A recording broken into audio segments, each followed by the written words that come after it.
Salut à vous tous, ici Jeff Rose. Merci d'avoir cliqué sur cette vidéo. Alors donc, 17 novembre 2021, John Horgan, Premier ministre de la Colombie-Britannique, déclare l'état d'urgence pour la troisième fois en 2021 pour sa province. Et quelle était cette fameuse troisième état d'urgence? C'est bien sûr ce qui se produit vraiment depuis le 15 novembre 2021. Vous le savez, le sud de la Colombie-Britannique est actuellement dans une situation euh, vraiment catastrophique en termes de météorologique. Les fortes précipitations qui ont commencé dimanche se sont accumulées et ont causé des inondations, des glissements de terrain et des coulées de boue dans différents endroits et tout ça. Puis on va faire un peu la situation en même temps euh, bref. Alors donc,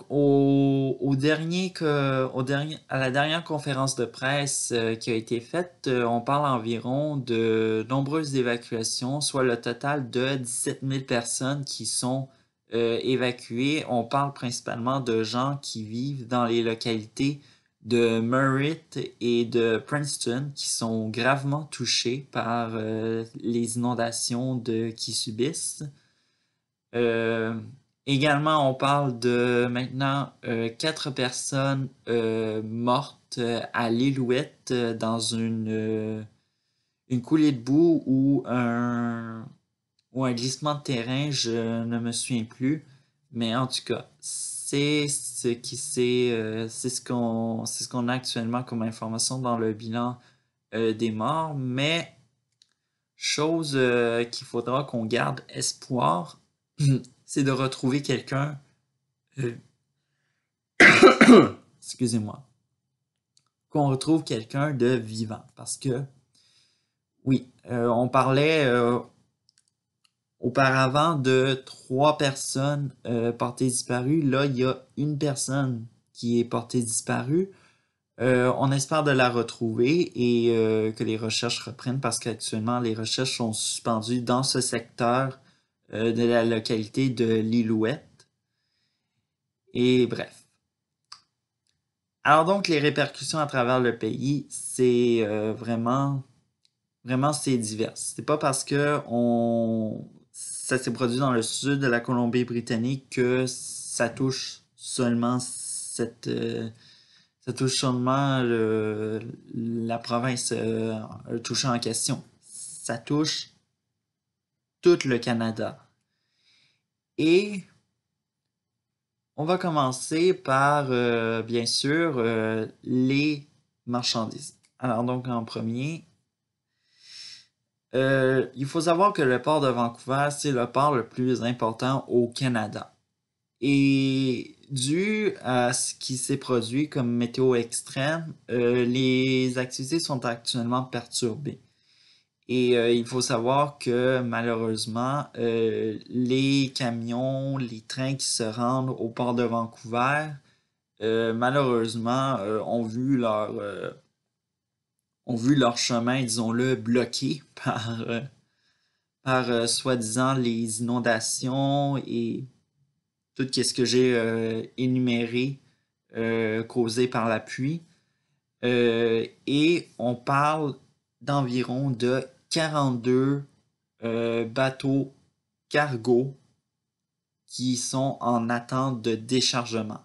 Alors donc, dites-vous que la file, elle est assez longue et bref. Deuxièmement, du côté des transports. Alors donc, les transports, il faut savoir que, comme je l'ai dit, ça touche le Canada, là. Ça touche pas seulement la Colombie-Britannique. Et juste pour vous le dire, une preuve, la transcanadienne, la route qui fait le Canada au complet, je sais pas qu'est-ce que c'est. La route qui traverse entièrement le Canada est coupée en deux, figurez-vous, au nord-est de Layton. Et tout ça, alors donc, qui est, bref, et tout ça.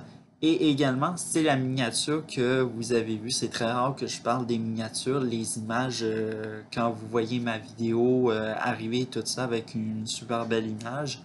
Eh bien, c'est ce qui s'est produit malheureusement. La transcanadienne, elle est coupée en deux et on ignore quand la reconstruction de cette portion de ce tronçon de route va être reconstruit et on estime que ça va être très long pour peut-être durer des mois ou peut-être en 2022.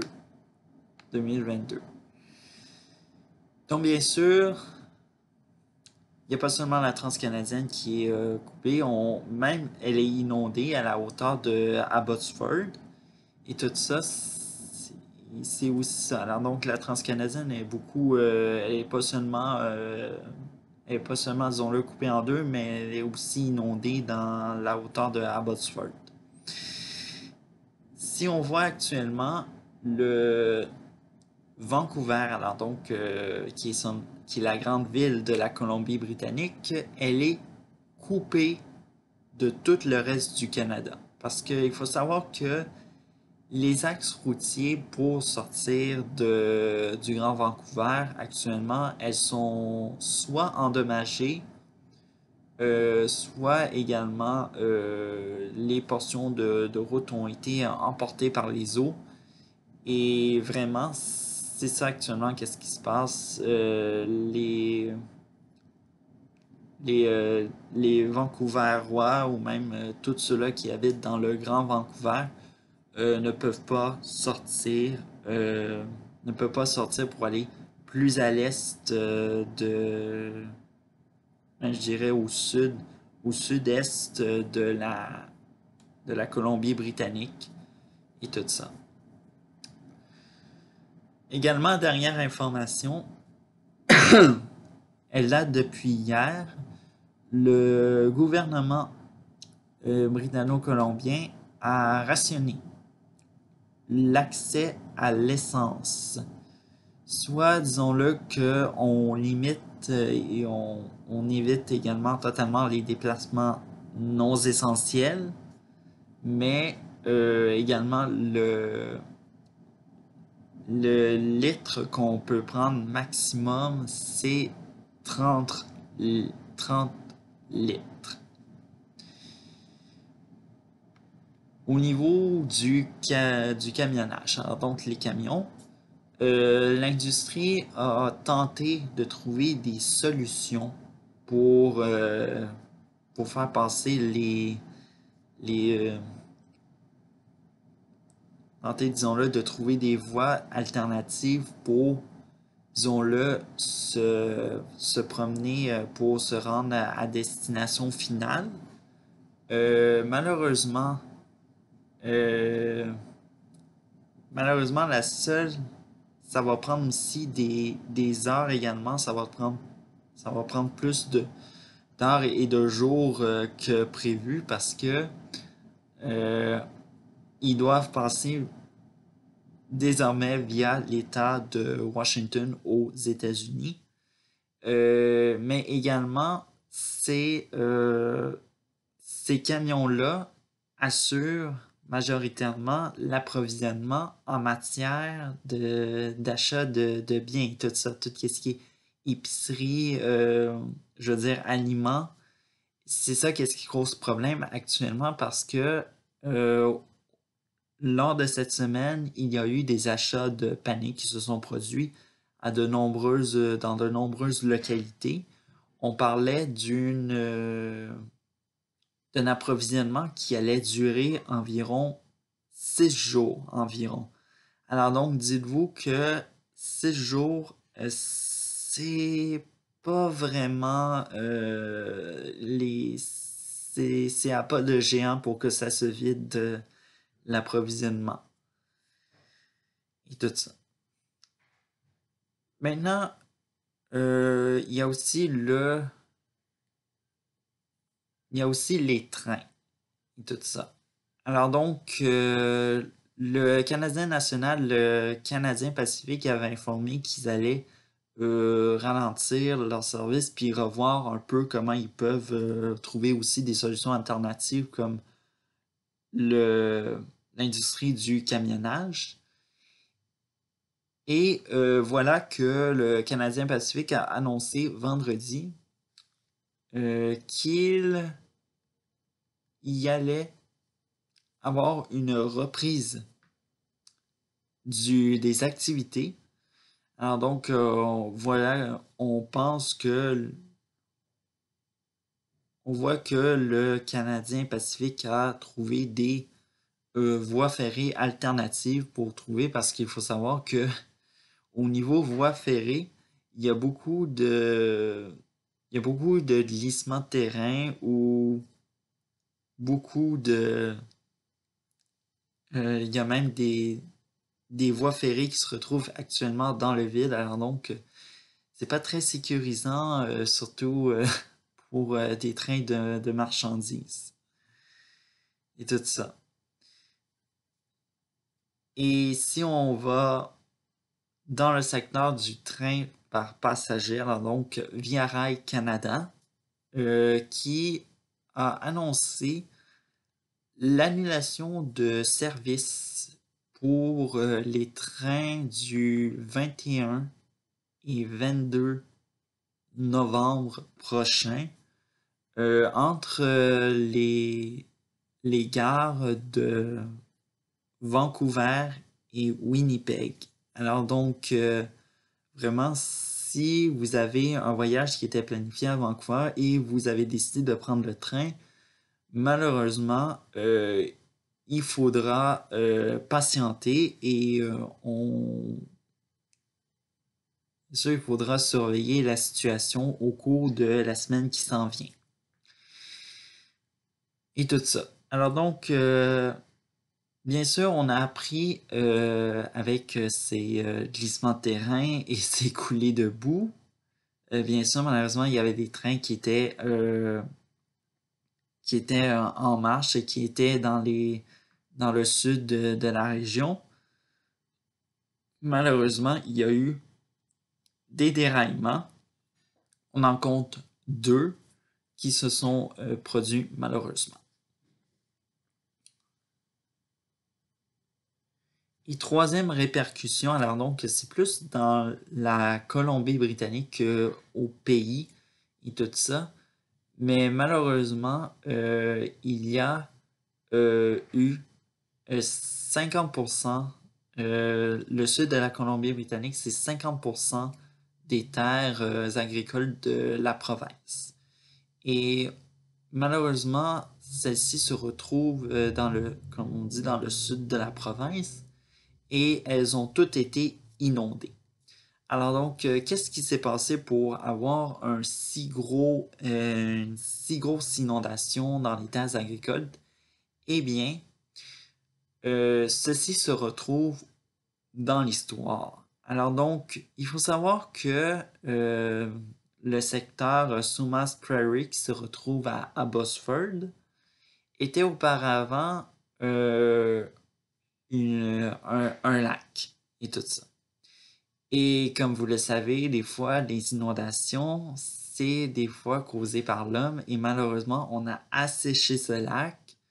Les terres agricoles se sont malheureusement ont été construits euh, sous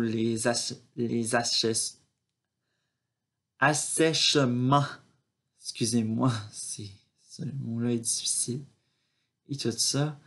Alors donc, c'est un peu ça. Alors donc, on a asséché le lac, on a fait des terres agricoles et on voit le résultat actuellement. Mère Nature reprend ses droits et ordonne peut-être une expulsion naturelle des fermiers et fermières.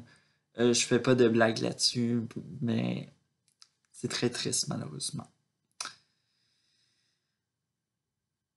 Autre chose qu'il faut savoir sur l'agriculture actuellement, on parle de 1000 animaux qui sont morts, malheureusement. Alors donc, on a vu aussi dans dans l'actualité des images de personnes qui voulaient sauver leur machinerie agricole parce que faut savoir que c'est, disons-le, disons-le, cette machinerie agricole, ça coûte très cher. Évidemment, il va y avoir des coûts énormes pour ce secteur-là de l'agriculture britanno-colombienne.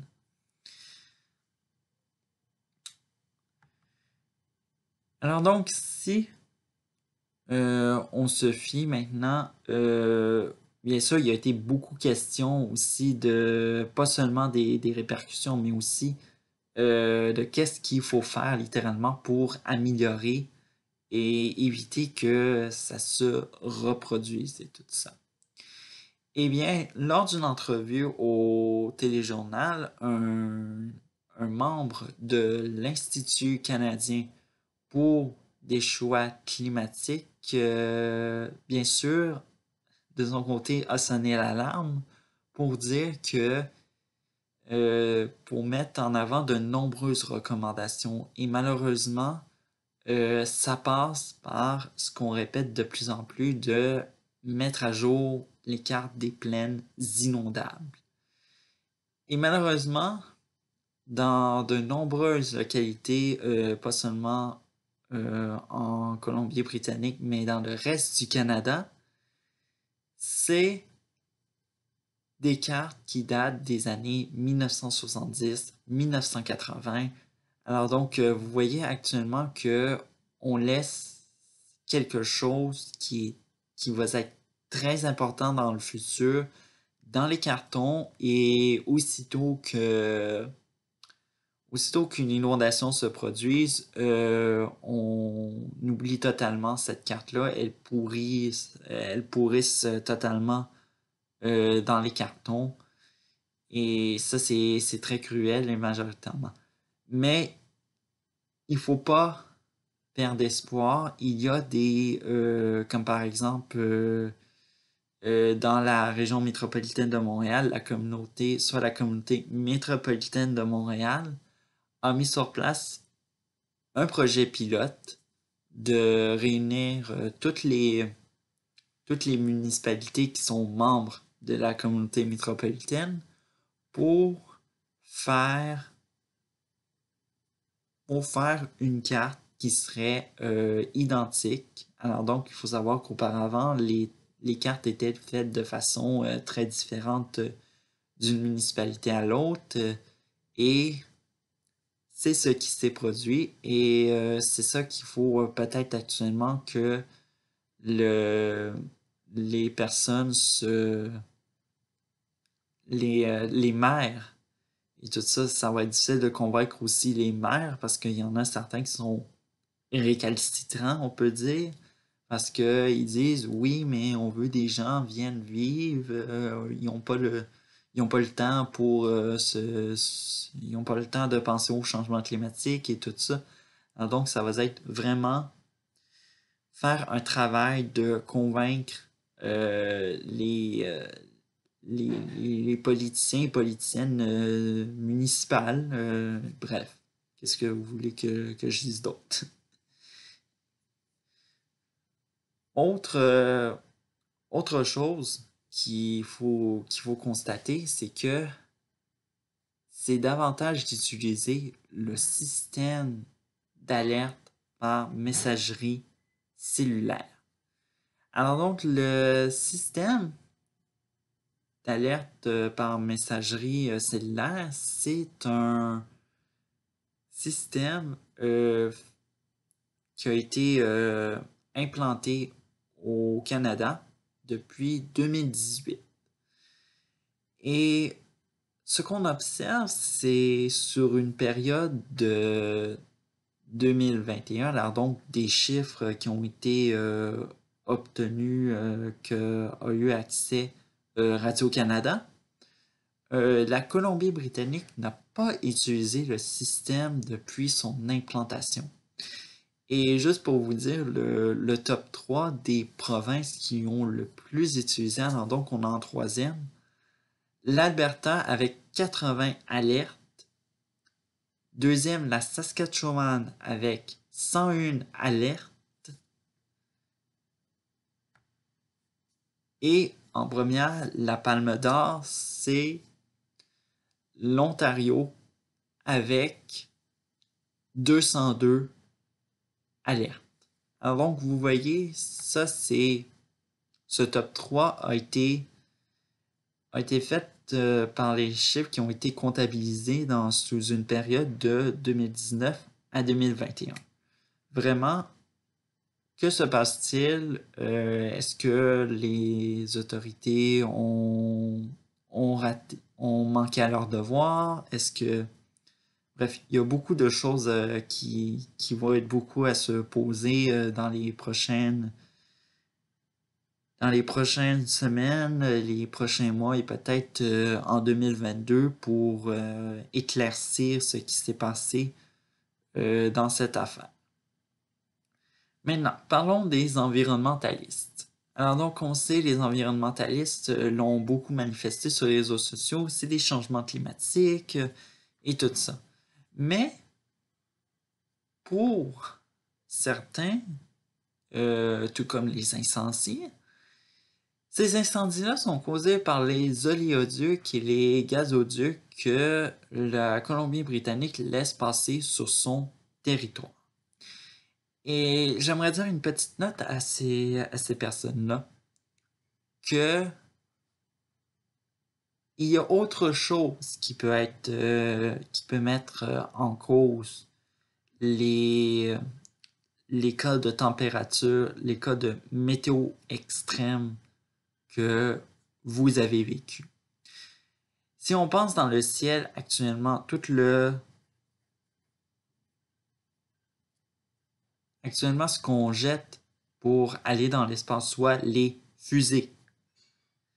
Ça peut être un facteur et tout ça. Et on le sait très bien que, et on en a parlé quand le tourisme spatial était dans l'actualité, que bien sûr que de plus en plus il va y avoir de fusées, comme avec l'augmentation du tourisme spatial, de plus en plus on va avoir des changements dans le comportement de la météo qui risque d'être très imprévisible si on ne fait rien, on n'abolit pas le programme spatial canadien. Bref, s'il y en a certains qui disent que c'est les oléoducs puis les gazoducs, on les laisse vivre dans leur petit monde, puis... Bon, excusez-moi. L'environnementaliste qui parle. Et tout ça. Alors donc, avant de conclure cette vidéo, j'aimerais dire vraiment un gros merci et du courage à tous ceux et celles qui sont bénévoles, armés et qui aident, qui font leur possible pour aider les gens qui sont dans les inondations ou encore sont soit sur le terrain pour combattre les inondations ou encore qui sont dans les centres d'aide qui ont été imposés, ouverts, je veux dire, dans des nombreuses localités, soit on a entendu parler à Kelowna, Kamloops, Abbotsford, bref. Alors donc, vraiment, continuez votre travail. Vous avez besoin de la force, vous avez besoin du courage, évidemment, pour faire ça. Alors donc, vraiment, chapeau à vous. Et également, avant de faire mon ciao, La Croix-Rouge canadienne vous invite à faire euh, un don sur leur site internet. Et tout ça, ça va être très facile et tout ça. Il y a un portail qui est déjà fait. Alors donc, les dons sont à partir de 75 $. Et bref. Alors donc, faites votre don et tout ça. Alors donc, ciao!